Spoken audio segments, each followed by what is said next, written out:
Welcome to the Island Lamb. I'm Diane, and this is episode 33.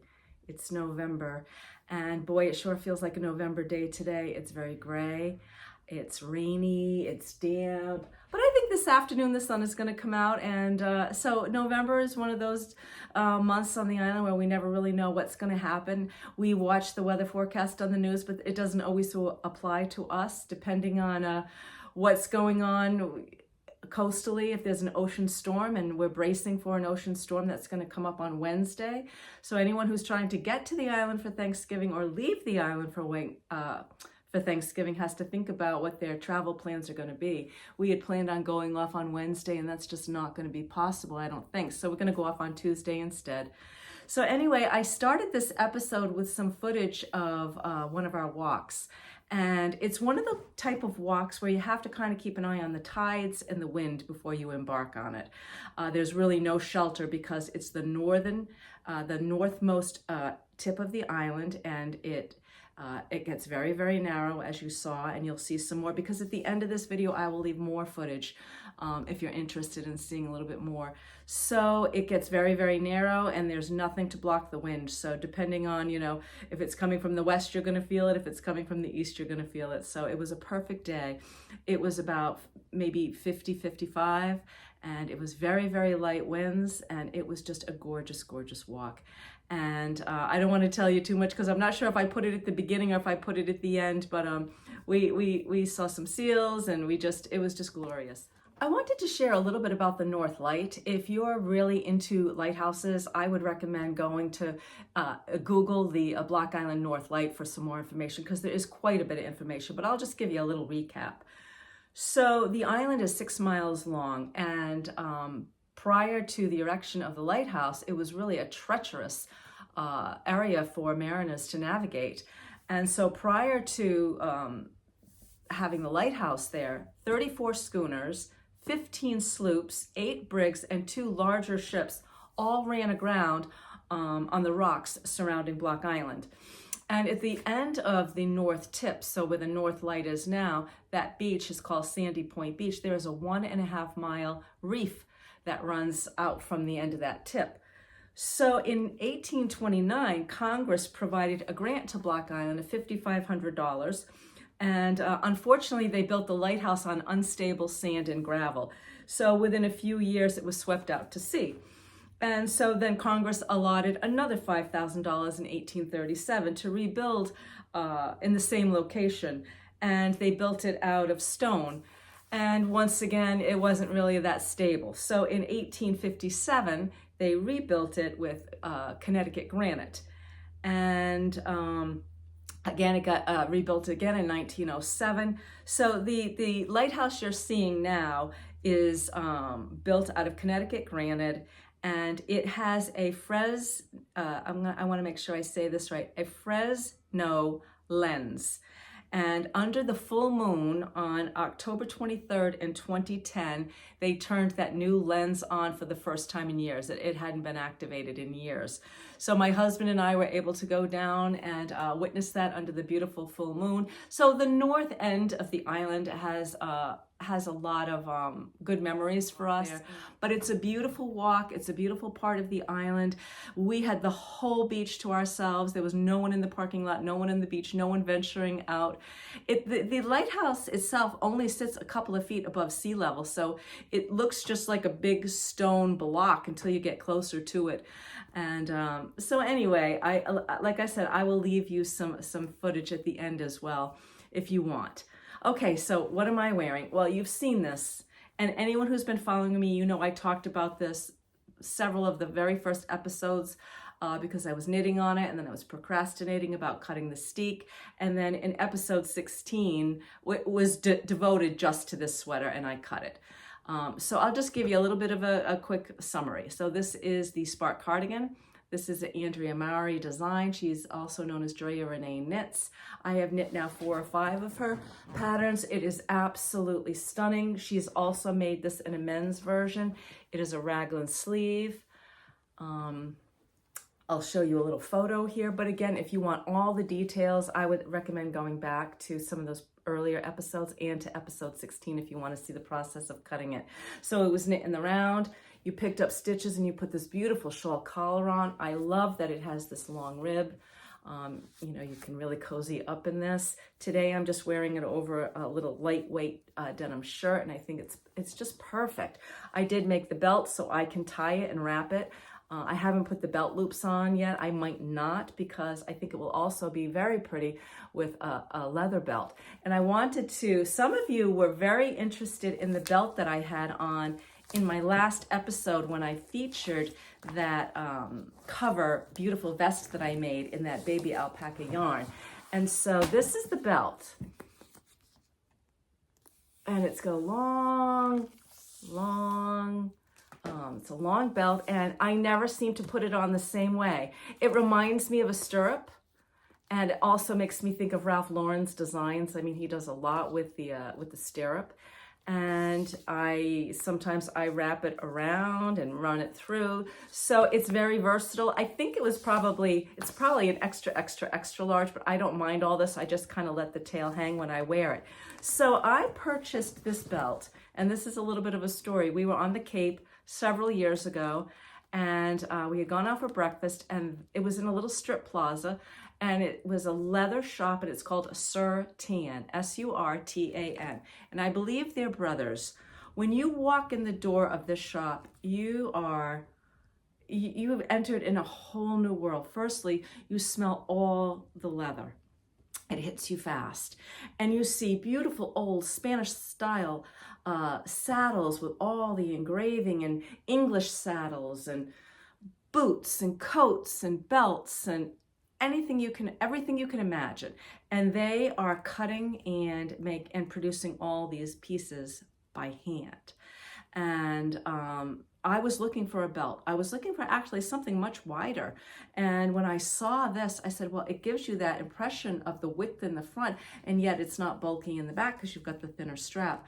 And you can get it through belt loops if you want to. So I have worn this with jeans through the belt loops. I've worn it over a vest like you saw last episode. I can wear it over this, but today I had it on inside it over my jeans.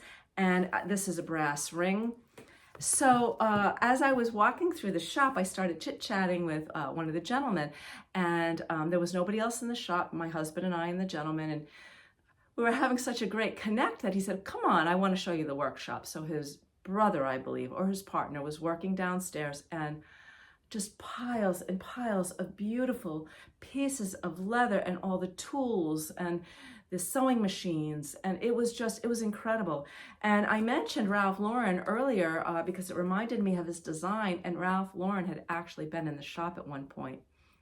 So it's a special memory for me to have this belt and to wear it. So I appreciate that you asked me about it. And they do have a website, so it's Surtan, T-A-N, Surtan.com. They're in Yarmouth, Massachusetts, which is on Cape Cod. So, okay, what's on the mannequin? Well, I've been looking forward to telling you about this for a while. I'm going to back the camera up a tad so you can see the front of it, the top of it as well. This is the Avaris. The Avaris is a design by Lena, and I want to make sure I say her name right. Let me just get to her name. Zharichenko. Lena Zharichenko. And she can be found at Purls with a Z knitting. She also has a YouTube channel. She's on Instagram, and she's on, and then she has a website. So I mentioned this a couple of episodes ago. There's a couple of things about this that are very special to me. One is the pattern, but also the yarn. So Northlight Fiber, which was our fiber mill on the island, which has since closed, produced this beautiful yarn. And this is called Water Street. And this yarn is 40% cashmere, 60% extra fine merino, and you can't get it anymore. Now there is a chance that there is a shop in New Jersey that may have it because they bought all of the yarn and all of the fibers that hadn't been spun yet from Northlight Fiber. So it's Northlight Fiber yarn. It's called Water Street. I know that they also dyed some special yarns just for that shop in New Jersey. If I can get that information, I'll let you know. But I'm sure you can find a blend, a very similar blend. This is a sport weight yarn. This pattern is part of a collection, and it's part of an ancient Egyptian collection. So what Lena was thinking about was structure and architecture of the ancient Egyptian cities, and that's what this sweater is based on. This was a completely new and unique design concept for me because, and without giving the pattern away, this is a paid for pattern, I'm just gonna kind of lightly go over it. You start at the top, you work this collar, you work this ribbed collar, and then you work this very interesting neck, and by virtue of short rows, you are working across, which gives this whole shoulder, front and back, a perfect fit. And then you're working across the top of this sleeve, which is in reverse garter stitch, across the other side, back into stocking knit, back to reverse stocking knit, and then the hem and the cuff are in garter stitch. I wore this for the first time last week. I went out to lunch with my mom. It felt, firstly, the yarn is exquisite. It felt beautiful on, but the fit, even my mother said, Diane, that sweater is incredible. And it really is. My husband said the same thing. It is designed to be boxy and cropped. You know me, I made it longer. I went with boxy. Okay, yes, I feel maybe it's a little boxy, but I don't feel, it's not clingy in any way. But I do feel that the drape, because, and you can see that drape, the drape of the yarn, the design, I feel like it's flattering. What else can I tell you about it? I said it was top down. Yeah, and also Lena, and I think I mentioned this as well, Lena has one of her designs on the cover of the last Pom Pom magazine, and that design is the same concept. So as Lena says in her pattern, if you make this once, then you have learned this method, and you can make, like, I think this would be gorgeous in a darker color, in a navy or a black. I'm not ready to do that yet, but once you get past the beginning, it's easy. You're just going around and start, you're reverse stocking knit, and garter stitch. So check it out.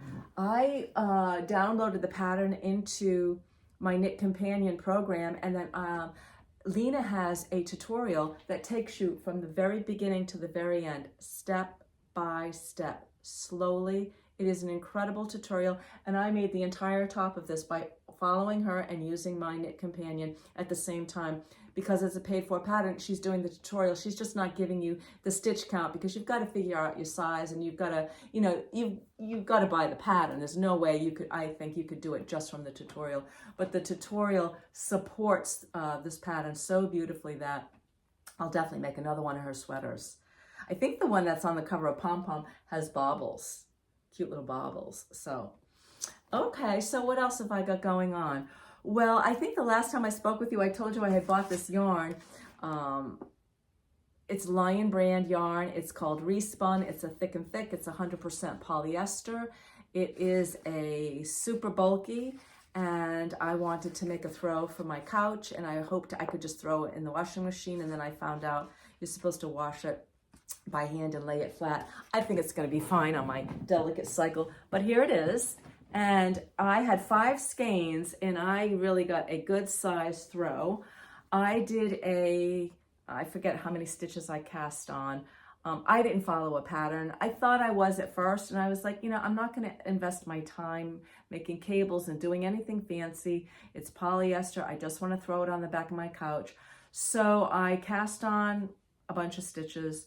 I did 2 rows of seed stitch, and then I just did 2 stitches of seed stitch, and then the rest of the throw is all in garter stitch, and it's perfect. It's cozy.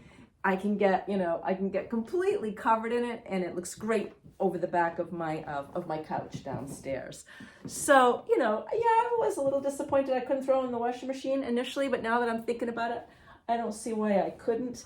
And so if you're looking for a chunky, I did that on a 13 needle. If you're looking on a chunky and you don't want to invest in anything expensive because it's just going to be thrown on the back of your couch and I think that it's not a bad choice. And so that's what the label looked like. Oh, okay, I'm sorry. I think I've done something different with my camera where it's following my face and I don't think it's focusing as much. So I'll put this in the show notes. Okay, so now I have a wonderful story for you.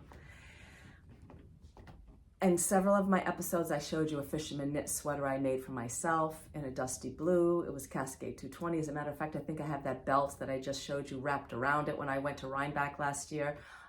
Someone took a photo of me with that on. I am making that exact same pattern for my sister-in-law.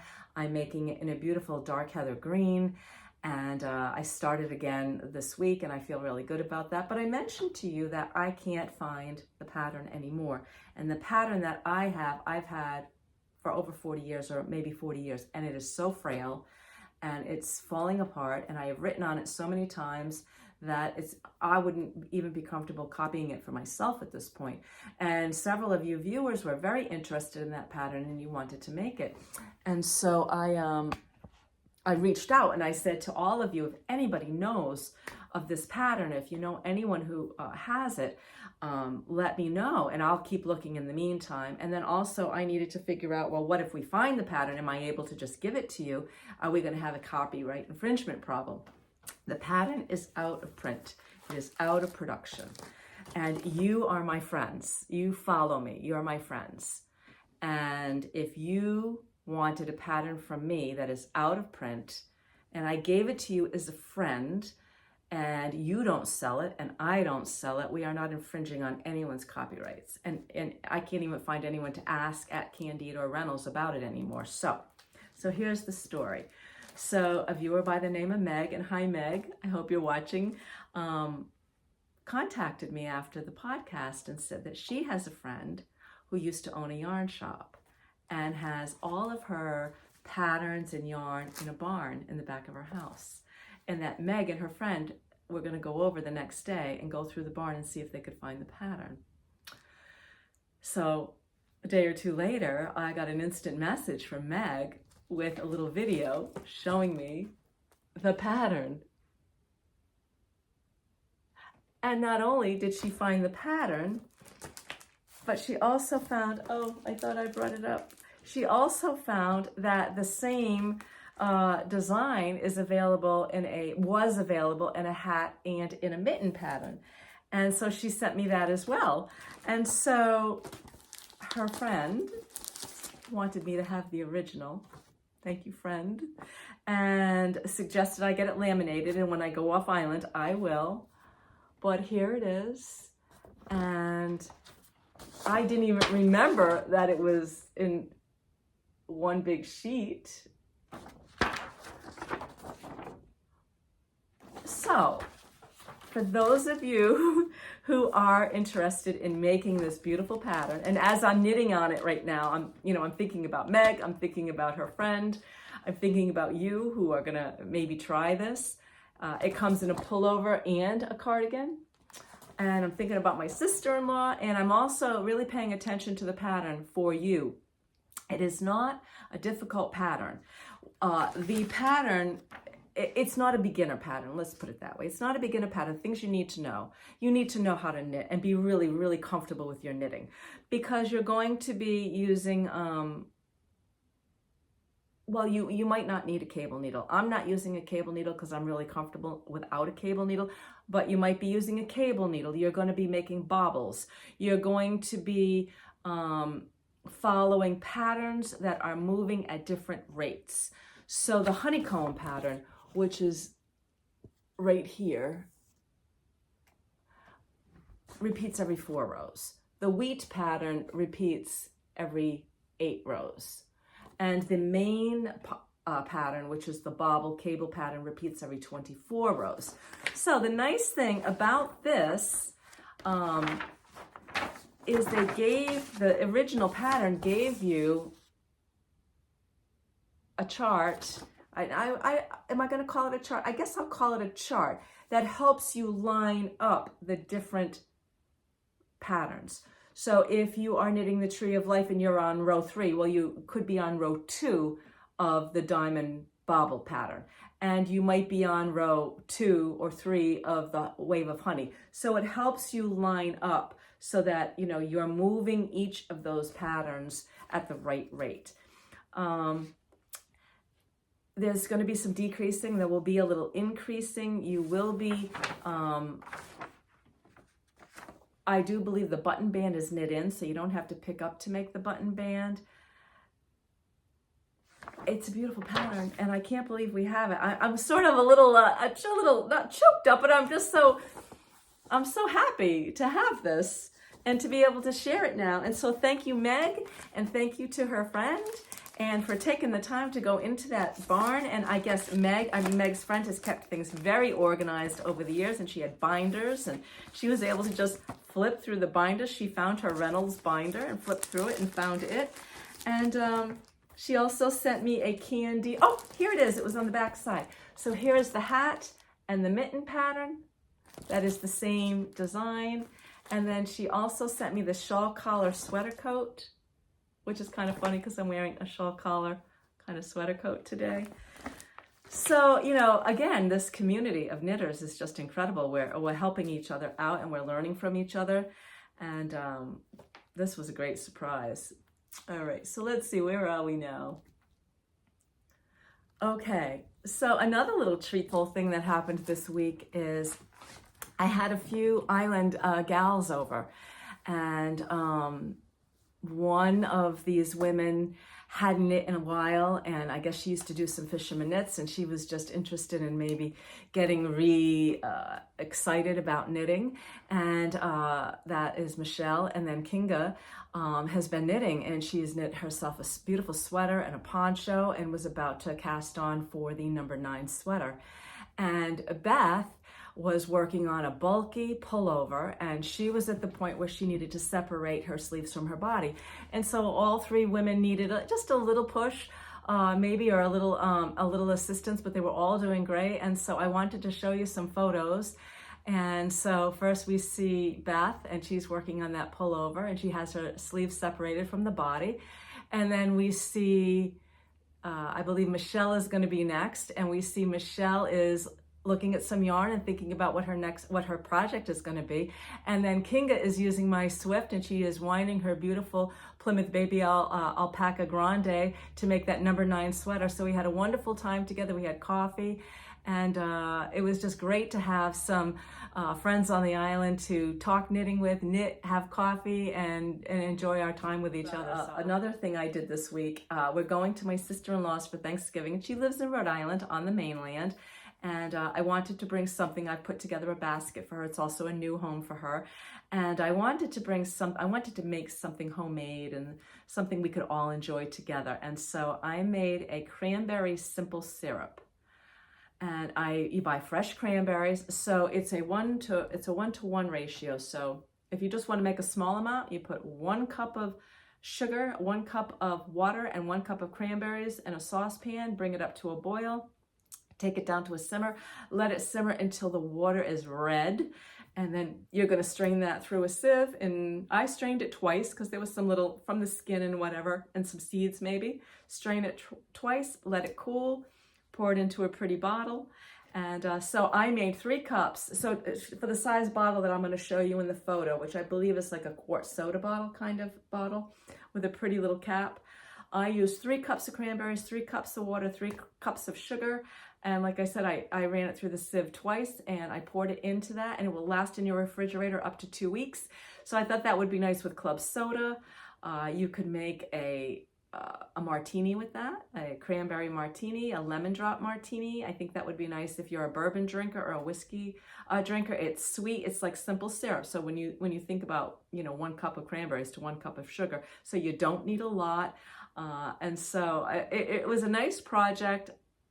I think it's a nice thing to give to somebody who either drinks, soda water, club sodas, or salsas and wants to flavor it themselves, or someone who likes a cocktail and just wants. So our plan is to bring a couple of bottles of Prosecco, and then, as a toast for Thanksgiving, just pour a little bit of that cranberry, and have a little Thanksgiving toast with that. So if you're interested, today I'm hoping to make some cookies. I've got cranberries left over. I have some oranges left over, so I'm going to try a cranberry orange shortbread.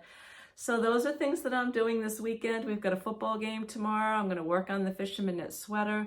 And I'm going to leave you with a little bit more footage of that beautiful walk that my husband and I took down at the north end of the island. Last week I showed you the southern end. I didn't show you the lighthouse yet, but I kind of showed you the southeast, southwest side where the Rodman's Hollow was. And so this is the North Light Walk. And I wish you all a wonderful November. We're mid-November now, so I hope you're all able to take it slow and enjoy the gifts of November. If you celebrate Thanksgiving, I hope you have a wonderful Thanksgiving. And if not, I just hope you're enjoying this time of year, enjoying your family and friends. We read that little book, Simple Abundance, every day. And today we were talking about friends, and cherish your friends, honor your friends, take care of your friends, never take those relationships for granted. The little quote was saying, and I don't have it in front of me, but basically it was saying that each of your friends presents a world inside of you. So that friendship is a whole little world that you have with that person. They're in your world and you're in theirs. And so every one of your friends, you have this little world with them. And I liked the idea of that. So I'm thinking about my friends and my family in November. I'll start thinking about what gifts I might want to make for Christmas. But right now it's all about, for me right now, it's about knitting that fisherman knit sweater, getting those patterns, the pattern to any of you who are looking for it, playing with cranberries, and getting ready for Thanksgiving. So thanks for sharing your time with me, and I hope you enjoy and stay for the rest of the video, that walk down at the North Light. Okay, coming around now to the entrance to the North Light.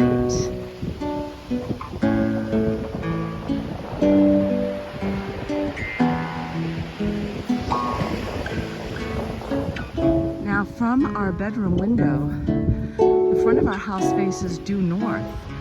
So at night from our bed, we actually see the beacon from this lighthouse. And just a side note, when we were still living in North Carolina, I had a dream, a waking dream, that I could see the North Light from my bedroom. And I truly believe my husband and I have manifested this lifestyle. And it wasn't always easy getting here, and it hasn't always been easy living on an island.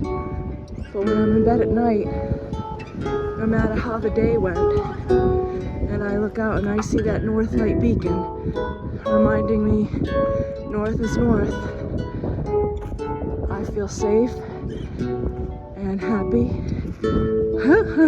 and content.